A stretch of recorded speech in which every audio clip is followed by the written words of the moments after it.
Who are they? Where did they come from?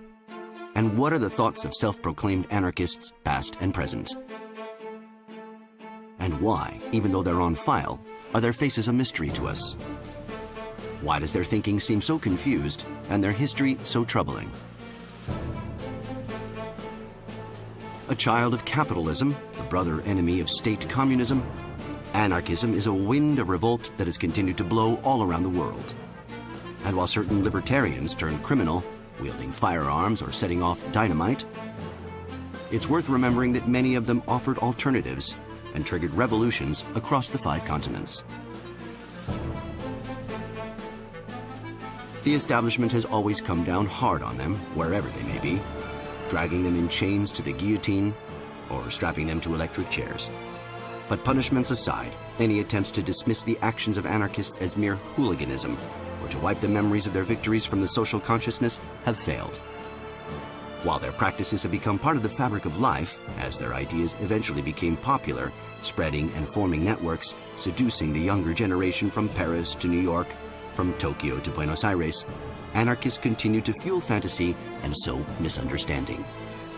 Whence then the smell of sulfur that precedes each of these somber processions?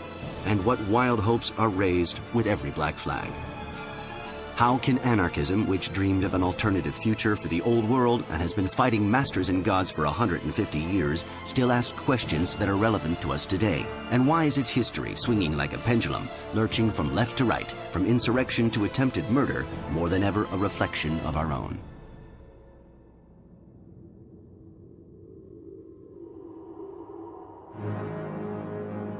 It all began in France in the 19th century. The country, like the rest of the world, was in the throes of the new economic system called capitalism, making its first tentative steps around the globe. The capitalist ethos was spreading as the landscape became pockmarked by heavy industry.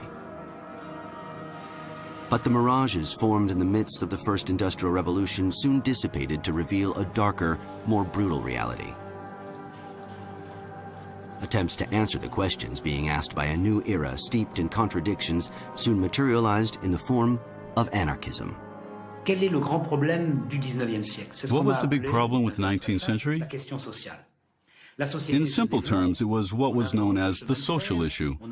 Society was developing, rail travel, steam-powered locomotives, ships and looms were being invented.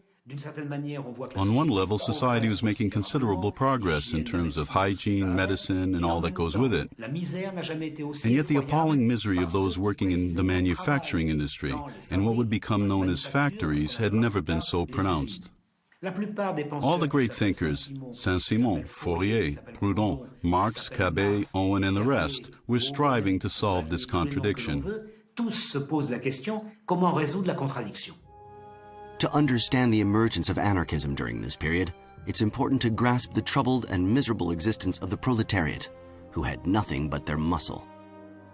Their working day lasted 12 hours or more, and the wage they drew for their efforts was not enough to stave off hunger. They had no day of rest, no insurance, no pension. Their children were put to work as soon as they could stand, and half of them died before the age of 6. Deficiencies, epidemics, and alcohol wreaked havoc. Illiteracy was the norm, and accidents were rife. In 1840, the life expectancy of a worker was barely 30 years. And yet, just as the middle classes, enjoying the opulent lifestyle that came with progress, were able to forge their ideology in liberalism, the proletariat began to see a possible answer to the problems of the period in the socialism that was taking shape. But before it could provide a real solution to injustice, socialism had to first overcome another, almost philosophical contradiction.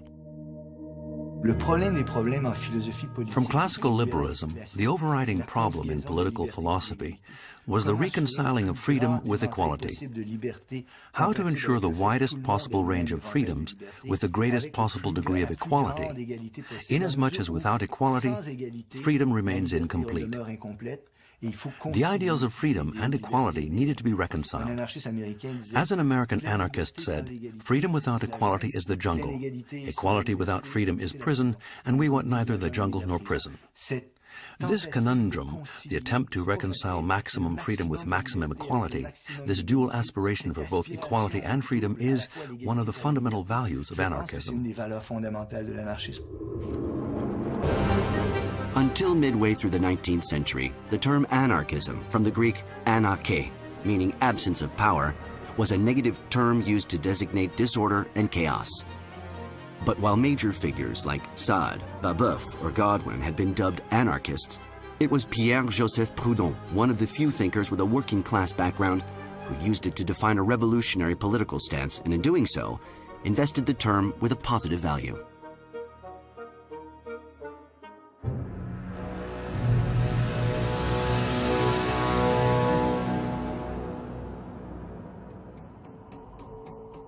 In 1840, Proudhon wrote the memoir for which he is famous, What is Property?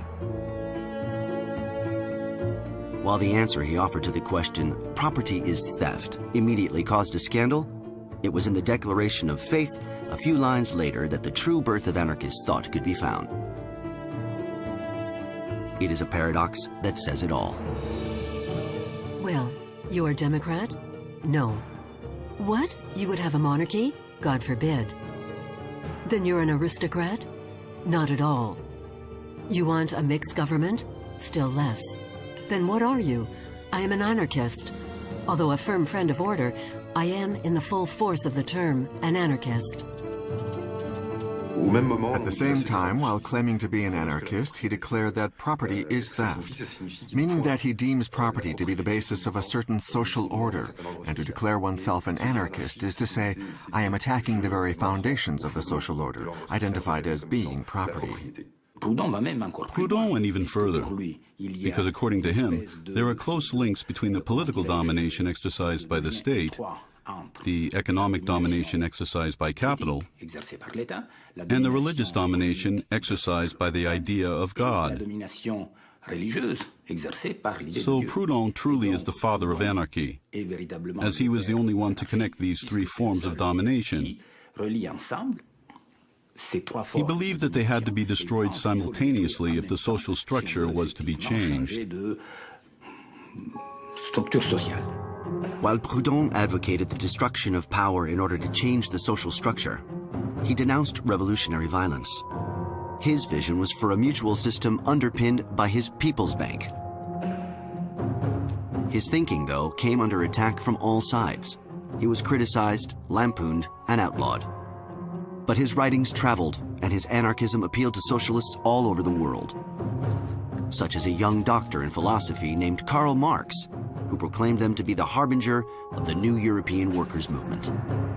And even further afield, on the outskirts of Europe, in distant Russia, Count Lev Nikolaevich Tolstoy borrowed the title of a Proudhon essay for his new book, War and Peace. But it was with Mikhail Bakunin, a former cadet who went through every prison in Europe and was several times sentenced to death, that anarchism would become revolutionary thinking in the strictest sense. Автором термина был Прудон, но, наверное, while Proudhon was the first to use the term anarchist, Bakunin was arguably a more important figure in the final wording of the manifesto, adding as he did the principle of revolution to Proudhon's ideas. He differed from Proudhon in advocating insurrection. He thought that the only way to abolish capitalism in the state was through an armed revolution. Bakunin began to spread anarchist ideas within the new International Association of Workers, better known as the First International. This association, set up in 1864 in London, established that the emancipation of the workers must be the work of the workers themselves, and gathered at its launch more than 2,000 workers, sweepers, laborers, gilders, carpenters, and joiners from all over the world. It was, in the eyes of the Russian revolutionaries, an ideal instrument for honing the anarchist project and presenting it to the world. At every conference, they discuss the means of production. Should it be collectivized? Is everyone entitled to their own means of production? Should it be shared? Were cooperatives and collectivities needed? What should be done about inheritance and money? What was the role of women, and so forth? A whole range of problems that until then had never been addressed. But after the death of Proudhon, between Bakunin, the heir apparent to the mantle, father of anarchism, and Marx, who had long since split with the author of The Philosophy of Poverty, the debate went downhill. Their quarrel, as much personal as it was political, soon divided the socialist movement. Three major movements emerged: a somewhat minority reformist movement that dismissed the virtues of revolution, a Marxist movement qualified by the anarchists as authoritarian, which believed that an order would be established through the dictatorship of the proletariat, and finally, Bakunin's anti-authoritarian or anarchist movement, which advocated insurrection and final destruction of all state apparatus. For both anarchists and Marxists, communism was a stateless society, but while Marxists thought they could use the state apparatus of oppression to construct a new society, the anarchists believed that communism would come once the state was abolished in the social revolution. Marx thought you had to have a central political party with a command structure that could mobilize people in order to take power, and then using that power create socialism. Given the anarchist ideals he adhered to, given his mistrust of power and authority, Bakunin was convinced that such thinking was a colossal error. The thrust of his discourse was, taking a leading revolutionary, put him on the throne of all Russia, and within a few years you'll have a despot. He predicted that in Russia, if the revolution took the form advocated by Marx, a terrible red bureaucracy would emerge. Standing almost 2 meters tall and with his clear blue eyes, Bakunin, who spoke 5 languages, soon won over influential members of the International, such as the Swiss James Guillaume, the French Élie-Élisée Reclus, the Spaniard Anselmo Lorenzo, the Italian Malatesta, and a little later the Russian Prince Kropotkin. Thanks to them, anarchism became an international movement and the most popular revolutionary ideology among the various socialist currents. I think it's fair to say that if you counted globally the amount of Marxist members, you could probably scrape together about 1,000 members, whereas the anarchist wing, as it later on became known, you had much larger formations of 60,000 in Spain, of 15,000 in Mexico, etc. Much more significant formations. With followers of Bakunin and Proudhon now in the majority within the International, many of their disciples could be found in France too. When the Paris Commune broke out in 1871, the anarchists were in the forefront. And along with the other revolutionaries, they threw themselves wholeheartedly into the insurrection. It was the great hope, the dream, a whole city suddenly becoming autonomous, ridding itself of its masters, of the old world, and reinventing everything. For 73 days, Paris rose up, shot a few generals, burned land registers, toppled the old idols, and returned power to the people. On the ruins of the old order, the revolutionaries within the International set aside divisions and together tried to build a better world. Everyone was supplied according to their needs. The poor were fed, the illiterate taught to read and write, and the disabled cared for. Church and state were separated. The arts became accessible to all. Women were given an education, the vote, and control over their bodies. And the city worked almost without any government. In the real sense, the Commune was not an anarchist event. It was a first attempt at destroying the state immediately and entirely. There was the idea of a sudden uprising and the capture of a capital's economic and political life by the population itself. The Paris Commune may not have been anarchist, but those who proclaimed themselves to be anarchists, or those who soon would, such as Louis Michel, were in the front line. And when the movement spread to French cities such as Lyon, Bakunin himself took part in the insurrection. Within a few days, the state had been abolished. He believed the grand soir had finally arrived. But the government was already striking back. The communards raised the barricades and prepared for battle. In the course of a long week, in Haussmann's Paris, a civil war broke out in which workers, men, women, and children were pitched against a trained army. The ensuing counter-revolutionary backlash reflected the fear that the Commune had struck into the hearts of the bourgeoisie. The troops fired indiscriminately. The pride of the proletariat was cut down as Paris became a mass grave. It was a massacre that's difficult to imagine today. The number of dead has long been disputed. 25,000, 30,000, probably closer to 20,000. Killing 20,000 people within a week, using the firearms of the day, would have been practically impossible. The killing ceased on May 28, 1871, because the earth, the gutters, and the sewers of Paris were overflowing with blood. Brutality of the suppression of the Paris Commune shocked many people on the left in Europe, and many Europeans in general, actually. This was seen as interpreted by some anarchists as a sign that if the ruling class is going to behave like this, then we can behave how we like to. We can respond in the same kind of terms. They said this proves that you cannot have peaceful change, because if you try any other way, you're just going to get massacred like the communards were. And if you tried to do things peacefully, they would shoot you down. Many anarchists died in the bloodshed, while many others were banished to the Caledonian penal colonies. The few, to avoid death or the wrath of the state, were condemned to exile and misery. With their numbers diminished, the Marxists seized the movement to expel anarchists from the International. But anarchism survived. Bakunin managed to flee in disguise.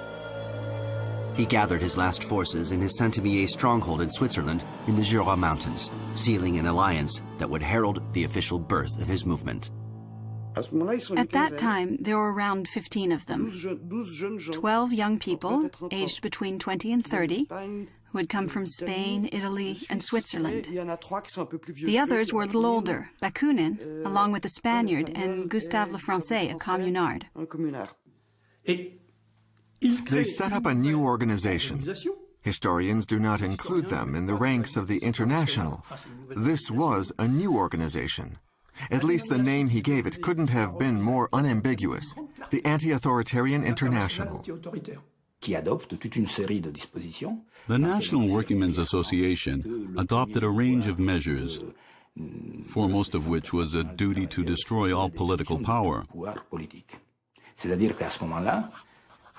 So for the first time, an organization with stated anarchist objectives came into existence.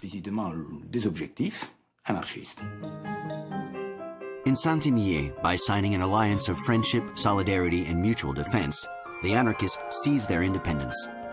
They drew up a charter, an organization, and a program. Organizational horizontality, anti-authoritarianism, revolutionary radicalism, internationalism, atheism, free speech, free thought, equality for all, and rejection of party politics. Every aspect of libertarian thinking was collected here for the first time. The anarchists even invented a new weapon, the widespread use of which would have the capacity to destroy any political power and launch a revolution. The main instrument of the revolution was the general strike. This was a new term coined in Saint-Imier. Trade unionism did not yet exist, much less the concept of anarcho-syndicalism. But everything was ready and in place. The aim wasn't to exist or carry on, it was to start a revolution.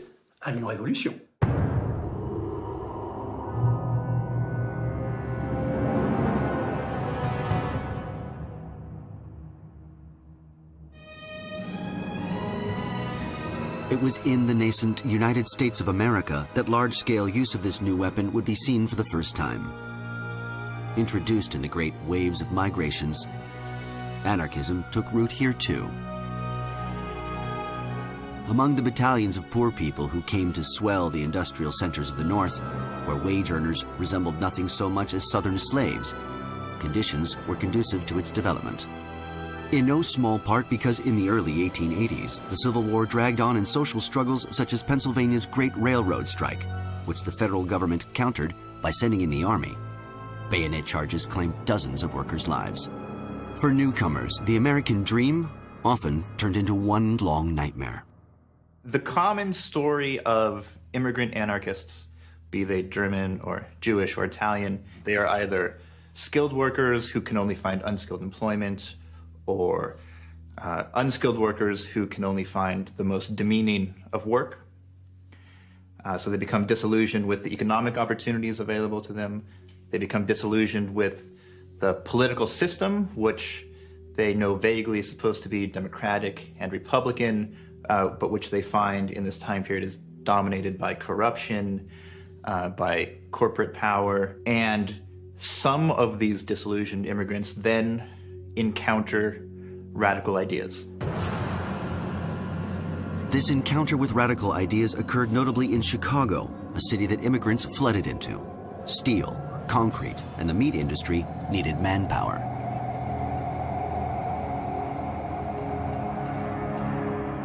Plagued with a rising mafia in the pay of the all-powerful industrialists, the city was overflowing with segregated workers, prostitutes, and street children. It was fast becoming the home of protest. Chicago was the center of anarchist activity in the United States in the 1880s. It was a city in which labor relations were pretty harsh. There was basically no room for negotiation, no room for compromise. So there really was a situation, the stark situation in which you had the workers often living in unbelievably harsh conditions, and a local ruling class, a local business elite that was not prepared to make any concessions whatsoever towards them. Inspired by the new anarchist strategy, in 1886, on May 1st, then just a day like any other, a general strike was called. 340,000 workers gathered to demand an 8-hour day. The police broke up the demonstration forcefully. Walls became covered with calls for revenge. 2 days later, the anarchists organized a protest in Haymarket Square.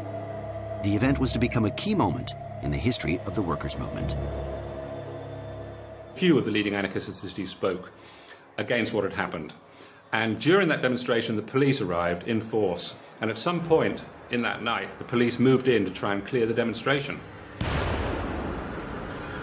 Somebody threw a homemade bomb at the police. It exploded, killing and injuring several officers who then opened fire on the crowd. A few people were killed. There was a shootout. Police pulled out their guns and started shooting at people. Some of the people in the crowd, including, I'm sure, some anarchists, had come armed. And to this day, of course, Americans like to carry weapons around with them. The authorities decided that the anarchists were to blame, even though they didn't have any hard evidence. The Chicago police rounded up dozens of anarchists and arrested anarchists who they blamed for the event, blamed for the bombing, one of whom had never been there, two of whom had never even been at the demonstration that night. So this was seen as, in some ways, was the classic example of reactionary forces within a particular city, Chicago in this case, using an event like this to justify an exemplary act of repression. 8 anarchists were accused of throwing the bomb. In his plea, the prosecutor hinted at their innocence. We know that these 8 men are no guiltier than the thousands who follow them, but they've been singled out because they are leaders. Gentlemen of the jury, make an example of them. Hang them, and you will be saving our institutions and our society. Of the 8, 5 were sentenced to death. Louis Ling committed suicide in prison. The other 4, August Spies, George Engel, Adolf Fischer, and Albert Parsons, were hanged. It was only in 1893 that the governor of Illinois actually pardoned all the anarchists who had been hanged, and he actually blamed the police for it.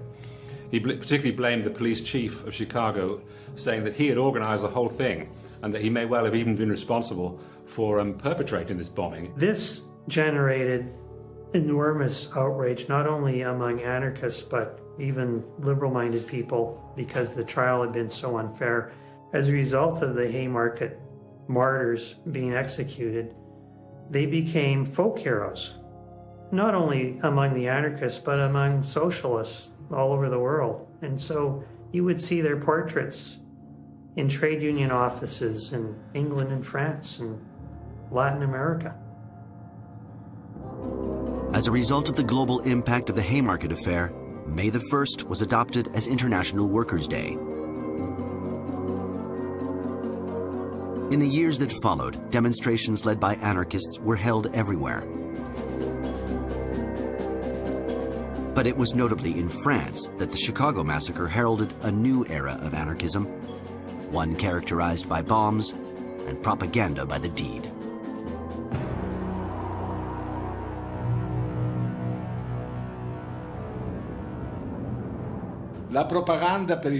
Propaganda by the deed, with no specific perpetrator, is a spontaneous expression of revolutionary action.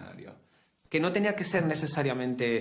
doesn't have to be an explosion or a bomb, just an action that goes beyond words. The anarchists believed that heroic action was the best way to get the libertarian message across.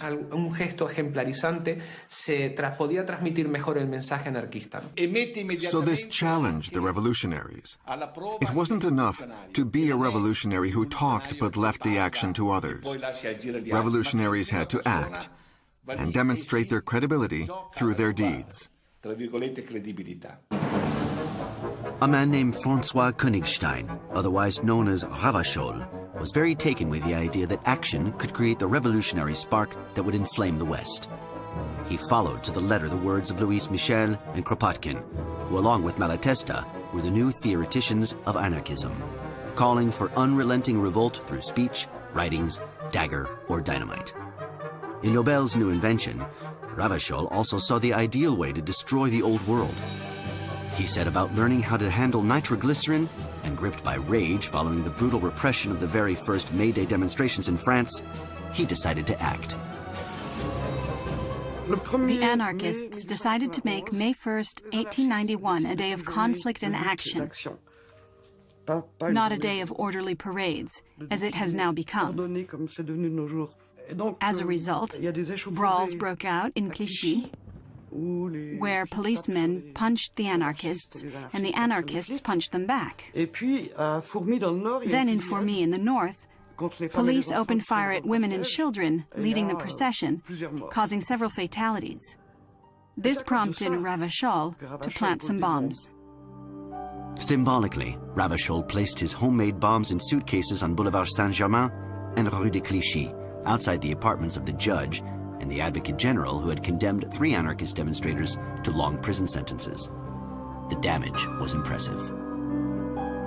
They didn't kill any people, the bombings. They were seen as retribution for the overzealous prosecution of some anarchist demonstrators in Clichy. So basically the French police, and also to some extent the British police, and the media in France and in Britain saw Ravachol, who was really not an especially significant figure, as being the face of anarchism, the dark face of this destructive creed. The myth of the anarchist bomb planter had been born. Ravachol frightened people. He was hunted down. The police acquired new weapons, while its officers reinvented themselves as scientists. One of the first anthropometric records in history was produced. His picture was distributed to newspapers, and his name was headline news all over the world. The 4 main newspapers had a circulation of between 700,000 and 1 million copies a day. And through their headlines, particularly in the Sunday supplement, they did their utmost to stir up a climate of fear. But generally speaking, the attacks did not, initially at least, outrage public opinion. In fact, Ravachol became something of a hero in the eyes of the public, in the style of highwaymen like Mandarin or Cartouche. He was seen as an avenger, for whom a song was written to the tune of La Carmagnole.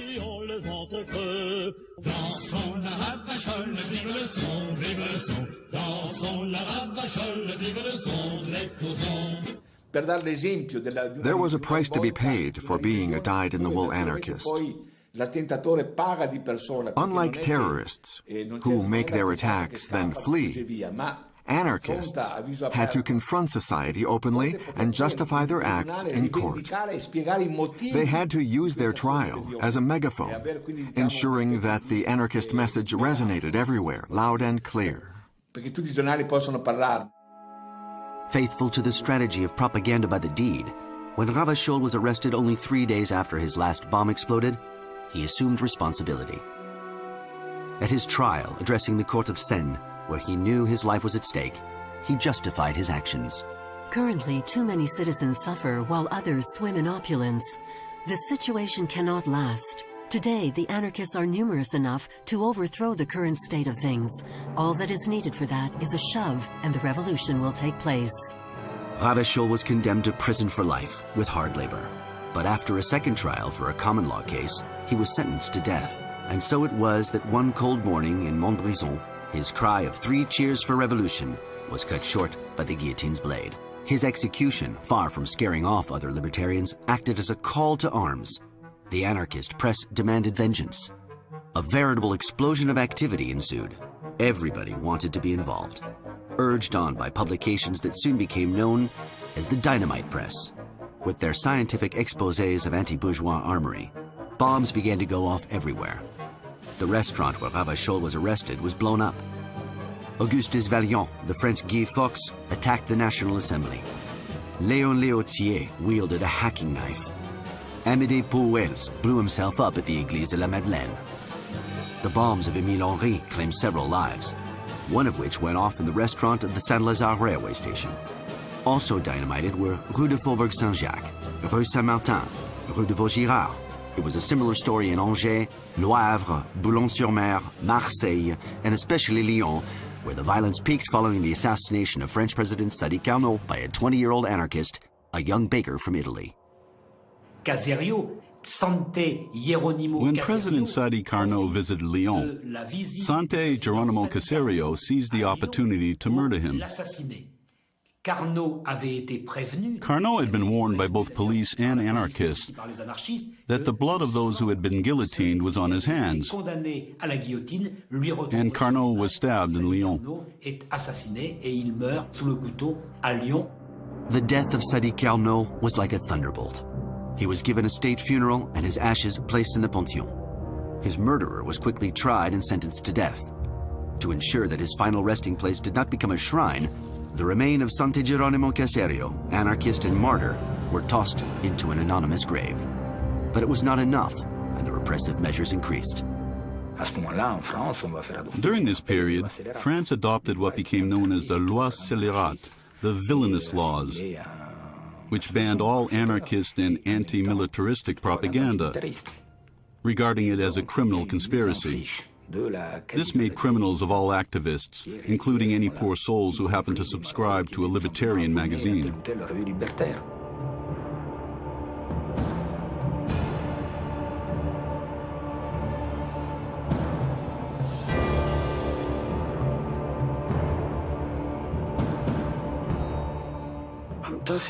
This was staggering. These dangerous anarchists turned out to be a watchmaker from Saint-Imier, for example, who had sometimes yelled out incendiary slogans, but who hasn't ever shouted, "Hang them all" or "Death to the police." Everyone's done it. The world was thrown into a panic. The craziest rumors abounded in ministries and consulates. The anarchists were plotting. They were a grave threat to the security of nations. Following the United States' lead, governments drew up laws against the Black Peril.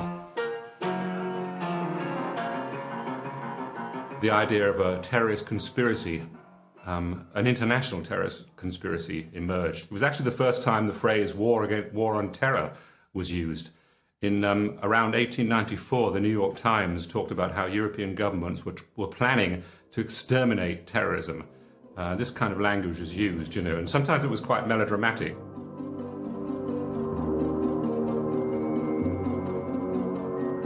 To fight this imagined international terror, a very real international police force was set up. The governments of 21 countries organized an international conference for the social defense against anarchists, which laid the foundations of what would later become Interpol.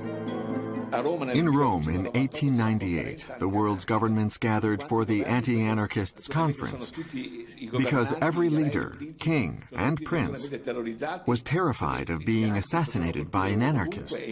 But it was all to no avail because on July 29, 1900, in Italy, King Umberto I was slaughtered by an anarchist, Gaetano Bresci.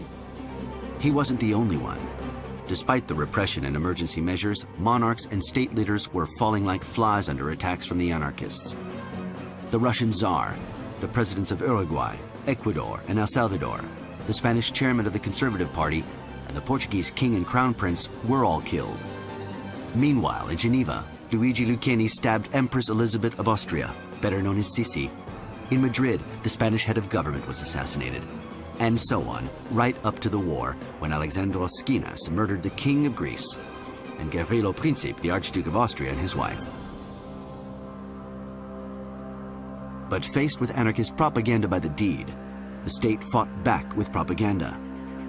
And for smart businessmen, anarchism could be used as a promotional tool, as was the case with Thomas Edison, who used the execution of Leon Czolgosz's murderer of US President William McKinley to promote his two new inventions: the 35mm cinema and the electric chair.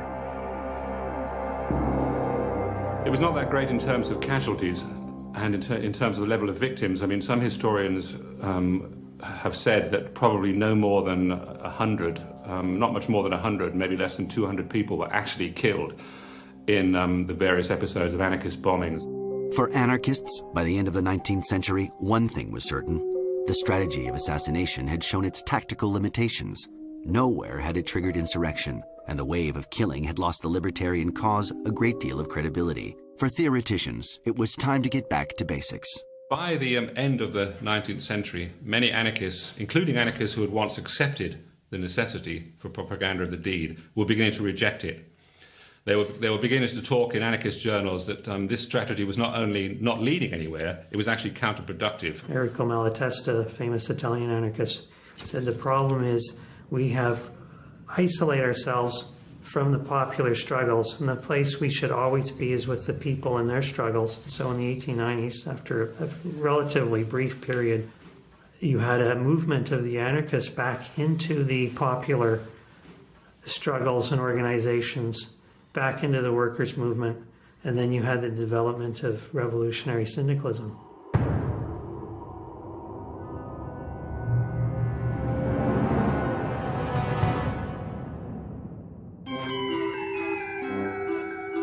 For several years, in many places, workers had earned the right to organize labor unions.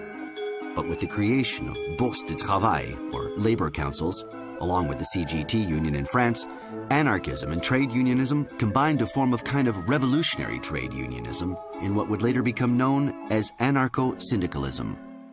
From my research, what I really fundamentally believe is that syndicalism in its heart is an anarchist strategy, that it was born out of the anarchist movement. It wasn't something that arose necessarily independently and that the anarchists adopted. Certainly the Bourses de Travail system throughout France structurally was a very useful system.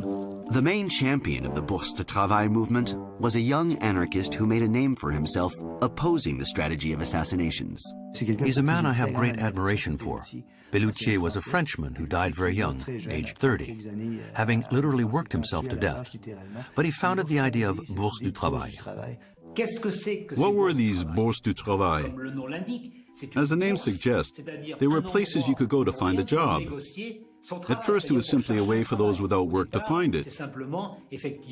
But pretty soon, the Bourses du Travail became schools, training colleges, libraries. It was where people discussed issues and developed their ideas.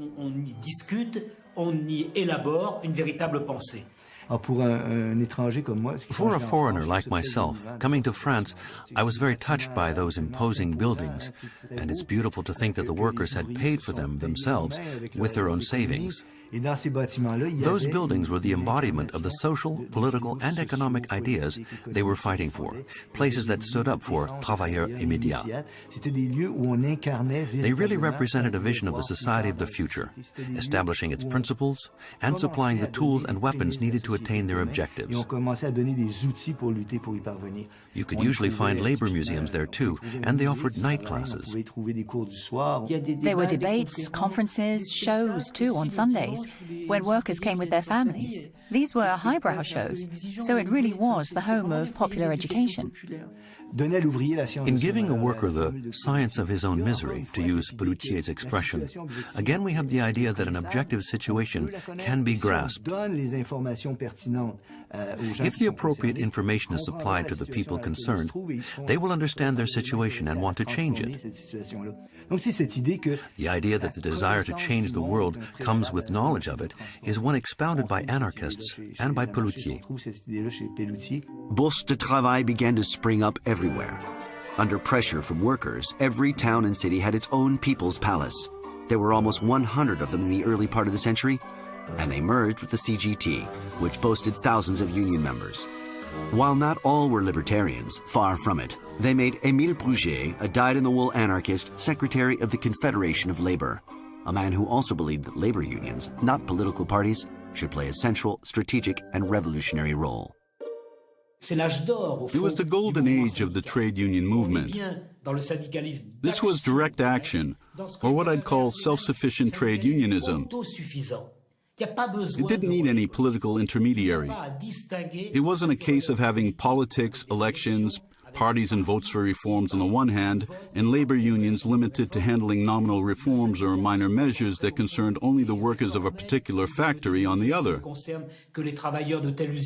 No. Trade unionism had to hold all the cards needed to radically change society. This idea of an all-encompassing labor union led anarchists to reject the ballot box. Voting wasn't about exercising a democratic right. It was a means of legitimizing the established order. At every election, the anarchists advocated radical abstention. They knew perfectly well that the vote was, in reality, no weapon at all. It changed nothing, inasmuch as even in the best democracies, the 10 representatives of the people were not accountable to the people who had elected them. It was not a rejection of democracy, rather a protest against what was claimed to be democracy. So they dreamed up alternatives. The anarcho-syndicalist movement had delegates, but they could be dismissed at any time. It was another way of viewing politics. This was the new interpretation of politics. To effect change in the wake of the Saint-Imier Congress, anarcho-syndicalist activists opted to use forged weapons. Thus, in the early part of the 20th century, the strike was the watchword. The idea may be simplistic today, but it was revolutionary. If all the factories stopped running, how could capitalists get their hands on their money in dividends? There wouldn't be any. If everybody goes on strike, it assumes an economy of insurrection. Society itself would collapse without any need of extreme violence.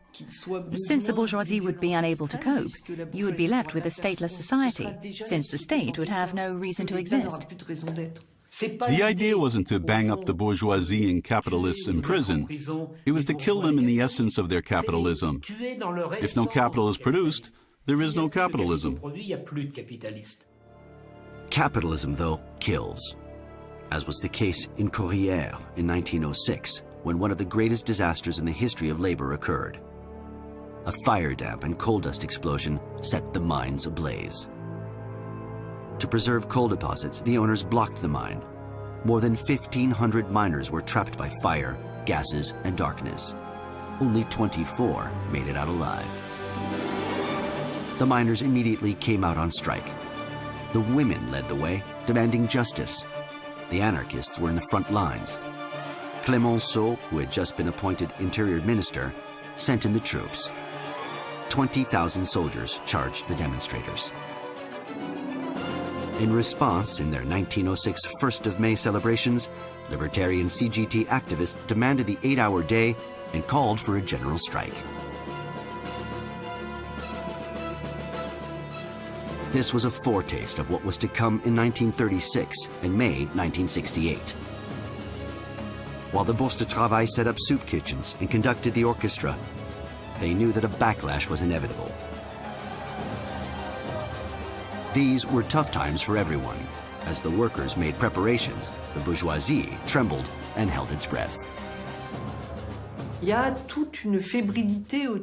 mood was feverish in this period around May the 1st, 1906, when the general strike was meant to begin. The wait was almost millenarian. Banners were waved. In such and such a number of days we will be free. With the number updated as the fateful day drew near, the bourgeoisie was in a panic. And 45,000 troops were posted in Paris to disperse any demonstrations. So you had dragoons prowling the squares and clashes in the Place de la République.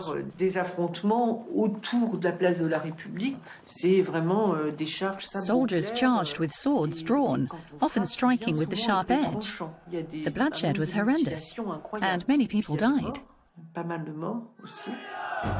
Despite all the arrests, the wounds inflicted, and the deaths, the anarchists carried off a great victory. They showed that they could mobilize the workers and press their demands. Although they failed to obtain the 8-hour day, the government was forced to concede a day of rest. The popularity of revolutionary trade unionism was at its peak. The Charter of Amiens, adopted a few weeks later, was a symbol of its triumph and remains today the pharmacopoeia of the trade union movement in France and around the world. In the early part of the 20th century, the spin-offs of anarcho-syndicalism were everywhere to be seen. The CNT in Spain, which would soon boast a membership of 2 million workers, or Fora, which would be the mainstay of political life in Argentina up until the 1950s, and the IWW in the United States, which adopted for its emblem a black cat and a sabot or clog of the type French workers would slip into machinery to break it. In many languages, it forms the etymology of the word sabotage. If you take a look at a map of the world and areas in which you've had either syndicalist dominance, you'd find the whole of Latin America, significant parts of Europe. If you were to talk at minority syndicalist influence, but significant, you'd find it parts of North Africa, into the Far East, etc. It has arisen everywhere around the world where you've had modern capitalist industrialization. With organizations springing up all over the world and publications appearing in every language, the revolutionary trade union movement managed to reach the fringes of the population that had until then been immune to political trends. Thus, the influence and impact of anarchism grew. When the movement matures, you find that there are trade unions, the anarcho-syndicalist trade unions established, and almost invariably they will have a section femenina, a women's section. Now, this is not a women's ghetto. It's that the section femenina was at the forefront of the Industrial Revolution. I think it's important to bear that in mind. So the pioneering work of women happened to establish this very strong syndicalist tradition of women being in the vanguard, if you will. Women were undoubtedly slaves among workers. They were at the forefront of these trade union conflicts, opening up new fronts for anarchism. Thus, the libertarian movement, at a time when women were not entitled to vote or hold a bank account, became the only revolutionary movement with female figures in the front lines. Women such as Louise Michel, the communale, who became a popular heroine, and Emma Goldman, the Russian émigrée said to be the most dangerous woman in America. And there was Voltairine de Cleyre, whose literary talents were matched only by her fertile mind. Ledna Raffanelli, an activist who converted to Islam and a leading anti-colonial figure in the Middle East. Or Virginia Bolten, who published the very first feminist newspaper in history, subtitled No Good, No Master, No Husband. Not to mention Lucy Parsons, whose husband, accused in the Haymarket affair, was one of the 5 Chicago martyrs. Born a slave, she became one of the pioneering activists of the Black cause. Widely known and recognized, these women, admired by anarchist sympathizers everywhere, were feared by an establishment that was quick to lock them up, deport them, or even execute them. That was the fate suffered by Kano Sugako, a feminist journalist and Japanese martyr who was hanged in the twilight after being unjustly accused of high treason.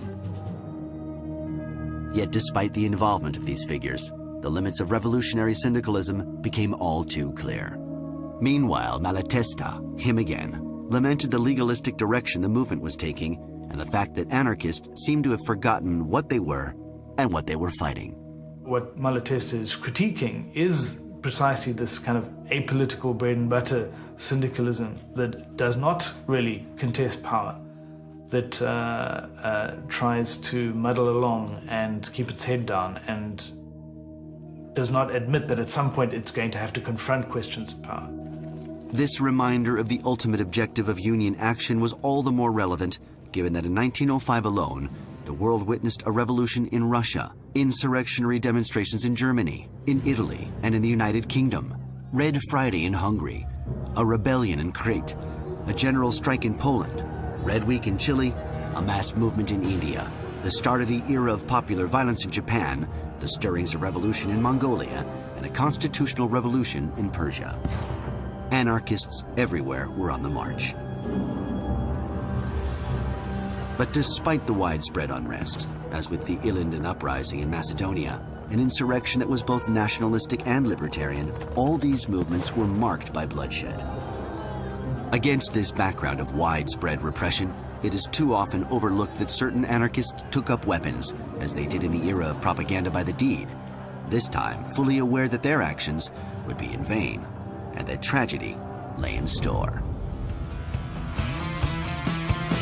Car notre sang bleu et noir, notre drapeau rouge et noir, notre étoile jaune et noire, notre vie en rose et noir.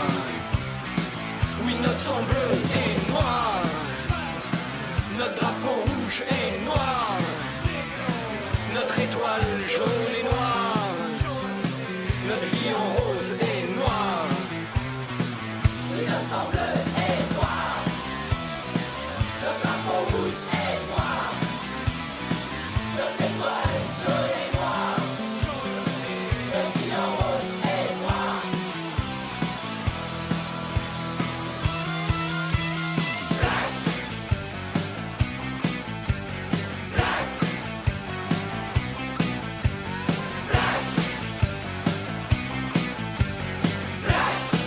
Et on fait bloc.